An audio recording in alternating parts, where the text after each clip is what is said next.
မနဲ့ဆော့ဆော့စစ်စစ်ချပြီးလေ့ကျင့်ကန်လုပ်တာပဲလားဝရီရရှိလိုက်တာလို့မထင်ပါနဲ့ဟိုနေ့ကရိုက်ထားတဲ့ဗီဒီယိုလေးကိုပြန်တင်တာဖြစ်ပါတယ်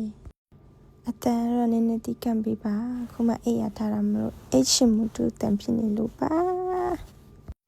ယူရိုရောနေတိုင်းပုံမှန်လေ့ကျင့်ကန်လုပ်ဖြစ်ကြလားကျမကတော့တစ်ပတ်ကိုအနည်းဆုံး3ချိန်လောက်ကတော့ပုံမှန်လုပ်ဖြစ်ပါတယ်အလောက်ကတစ်ဖက်ဆိုတဲ့ခါကျတော့နေတိုင်းပုံမှန်တော့တိတ်ပြီးတော့မလုပ်ဖြစ်ဘူးပေါ့နော်ဒါပေမဲ့အနည်းဆုံး3ချိန်ကတော့လုပ်ဖြစ်ပါတယ်တစ်ပတ်ကိုပုံမှန်မလုပ်ဖြစ်ရင်တောင်မှအနည်းဆုံး3-4ချိန်လုပ်ပေးမယ်ဆိုလို့ရှိရင်တော့ခန္ဓာကိုယ်ဆက်ပြီးတော့ထိန်းထားနိုင်ပါတယ်လို့ပြောချင်ပါတယ်ဗီဒီယိုလေးကိုအဆုံးထိကြည့်ပြီးသွားကြပါအောင်နော်